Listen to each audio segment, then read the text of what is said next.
अगर आपको पता चले कि आप Brought to you by Infinix.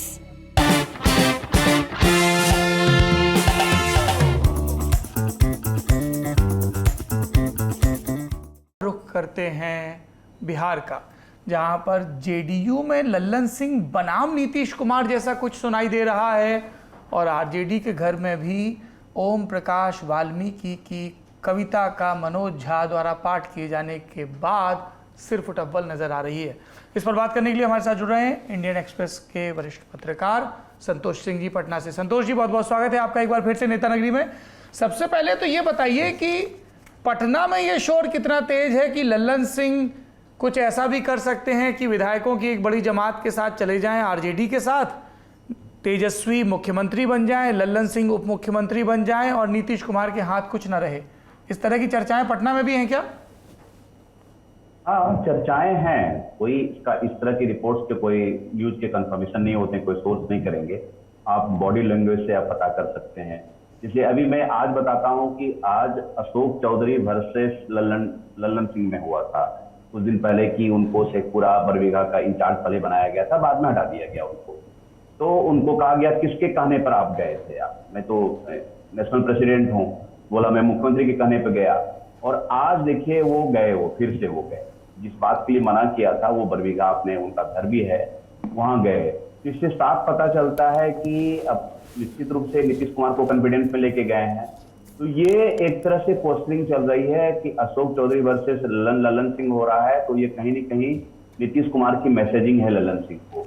बीच में काफी चली थी कि दोनों के बीच में कुछ तेजस्वी उनके बीच में अंडरस्टैंडिंग है और स्पीकर भी हर बार की तरह होता था कि स्पीकर जेडीयू का होता था, इस बार स्पीकर आरजेडी का है। तो ये था कि जो आप बोर्ड जिस तरफ इशारा कर रहे थे कि ये हो सकता है, इस तरह की चर्चाएं चली। अब बहुत हवा को नहीं मिली क्योंकि अब पॉलिटिक्स में स्मॉल वर्ल्ड है, पता चल गया और इस चीज को कहीं न कहीं नीतीश कुमार ने इसको प्रीएम्प्ट किया इस बिड को। लेकिन यस, आप एक तरह से स्लोली मैं देख रहा हूं कि नीतीश कुमार एक एक करके आइसोलेट होते जा रहे हैं। जितने भी उनके करीबी आदमी थे, आप पूरा उठा करके इतिहास में देख लीजिए, सब धीरे धीरे करके हट गए हैं। अभी हाल के दिनों में 2-3 लोग भी उनके साथ थे। मानिए आपके चलिए अशोक चौधरी, लल्लन सिंह, अब ये चौधरी, आप उसमें आप माइनस कर दिए तो घूम फिर करके आप 2 चौधरी इनके पास हैं जो इनके जिनसे इनकी बातचीत होती है और इनके कोई इस तरह से अभी एडवाइजर नहीं है। तो अभी पूरा मामला इनका फंसा हुआ है। आप हाल में नीतीश कुमार को देख रहे होंगे कि औचक निरीक्षण करके मंत्रालय भी जाते हैं। तो कहीं ना कहीं ये सरप्राइज इंस्पेक्शन ही नहीं है। इस तरह के सरप्राइज इंस्पेक्शन बहुत कम हुए हैं। 12 साल तो खुद यही नहीं बैठते थे सेक्रेटेरिएट के ऑफिस में, ये 4 kg वाले ऑफिस में बैठते थे या सीएम हाउस से ऑपरेट करते थे। कहीं ना कहीं ये भी अपने आप को असर्ट करने की कोशिश कर रहे हैं कि yes, I am the boss, I am the chief minister. आप सुनिए, चैम्बर में पहुंच करके वो फोन करते हैं, चंद्रशेखर को फोन करते हैं, अशोक चौधरी को फोन करते हैं कि भाई आप नहीं पहुंचे हैं, 9:30 बजे तक पहुंचना है। ये सारी चीजें हमको लगता है बाय वे ऑफ पोस्टिंग ये चल रही है जेडीयू में। क्या लल्लन सिंह का भी आरसीपी सिंह जैसा हश्र हो सकता है? हमें बलवान है। आप देखिए, लल्लन सिंह बहुत लंबे समय से इनके साथ में रहे हैं, लेकिन एक बार ये बात तो सच है कि छोड़ चुके हैं इनके साथ में। तो एक डिस्ट्रस्ट फैक्टर वाली बात है, वो छोड़ चुके हैं और अभी फिलहाल तो कुछ होता हुआ नहीं दिखेगा। अभी तो सब कुछ शांत शांत नजर आ रहा है। वो अब वॉच कर रहे हैं, Nitish Kumar wait and watch में कर रहे हैं कि क्या चीजें अनफोल्ड होती। वो कोई ऐसा अभी कुछ नहीं करेंगे जिनसे उनकी पार्टी उनको लगे कि कमजोर हो। लेकिन जिस तरह से अशोक चौधरी को आगे बढ़ा करके वो कहा कि भाई यू गो योर वे, अपने डिस्ट्रिक्ट में हम जाइए, आप वो कीजिए, तो वो उनकी मैसेजिंग दे रही है कि आने वाले आप दिनों में समझ सकते हैं कि आप उनके पर कतरे जा सकते हैं, उनके जो अधिकार हैं। अभी तुरंत तो उनको नहीं लगता है कि कुछ इस तरह से आउटराइट कुछ करेगा, ताकि लगेगा इनको कि कुछ मैंने अंदर में कुछ, वो ऑन रिकॉर्ड इस चीज को एक्सेप्ट नहीं करेंगे और किसी भी तरह से फॉर या अगेंस्ट अभी बयान नहीं आने वाला है। ये अभी मैसेजिंग के थ्रू से, काउंटर मैसेजिंग के थ्रू ये सब है। अभी लल्लन सिंह अभी चुप हैं, कुछ नहीं बोल रहे हैं और उनके खिलाफ ये भी कोई कुछ नहीं बोल रहा है। जी, 25 सितंबर पंडित दीनदयाल उपाध्याय का जन्मदिन और नीतीश कुमार और तेजस्वी यादव बिहार के मुख्यमंत्री और उप मुख्यमंत्री का उस कार्यक्रम में पहुंचना, इसके क्या राजनीतिक निहितार्थ निकाले जाएं? मुझे ये आश्चर्य लगा कि नीतीश कुमार गए तो गए, तेजस्वी को कैसे साथ लेते गए। मैं जो गेस कर रहा हूँ, मुझे इंफॉर्मेशन नहीं इस चीज का, नहीं इस चीज को कोई कंफर्म कर सकता है।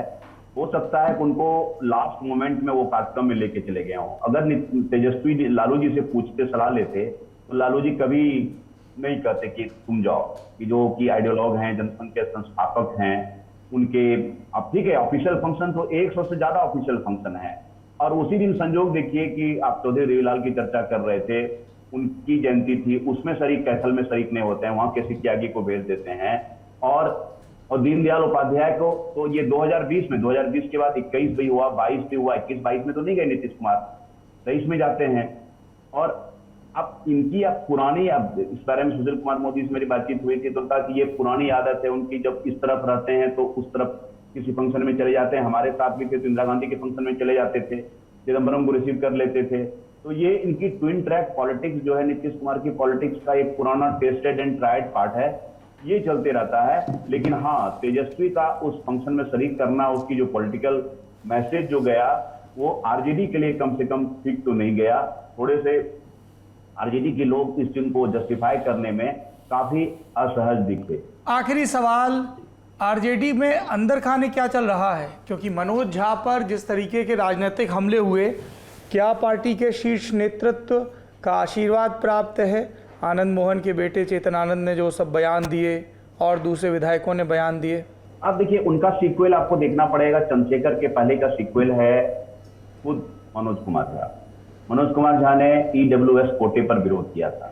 सारी पार्टियां जब एक तरह से मोरले सपोर्ट कर रही थी, और तो उसमें उन्होंने एक लाइन लिया था, बाद में मैंने बातचीत की थी तो मैंने कहा कि उसमें जो ब्राह्मणिज्म है उसका मैंने विरोध किया था। एक उनका ही लाइन था, मैंने परसों उनसे बातचीत की थी, वो वहां से स्टार्ट होता है। और उस चीज को कहीं न कहीं चंद्रशेखर ने टेकअप किया। जब मानस पर अटैक करते हैं, और मानस आज थोड़ी लिखा गया है, तुलसीदास ने आज थोड़ी बात लिखी है, तो जो कास्टिस्ट पार्ट है, वो जो नालंदा ओपन यूनिवर्सिटी के फंक्शन से स्टार्ट होता है, वो बीच बीच में वो बोलते रहते हैं, पोटेशियम साइनाइड बोलते हैं, और इस तरह से वो रिलेवेंट रहते हैं।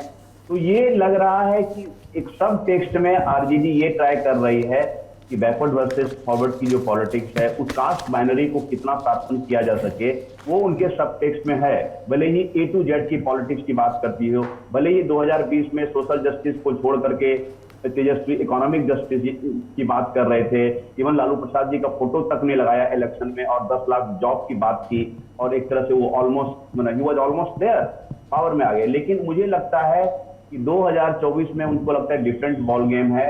अगर कास्ट पोलराइजेशन करके कुछ फायदा हो, तो वो भी उस चीज को मैक्सिमाइज करना चाह रही है आरजेडी।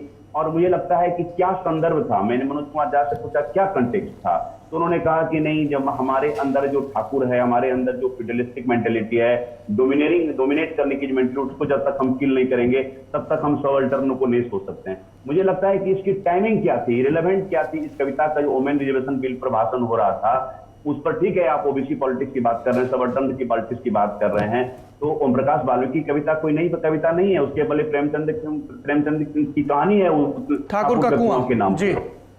तो ये इस समय इंडिपेंडेंटली कहिएगा, it just about the time, it just about 2024 election, just about what Manoj Jha said earlier about EWS Kota.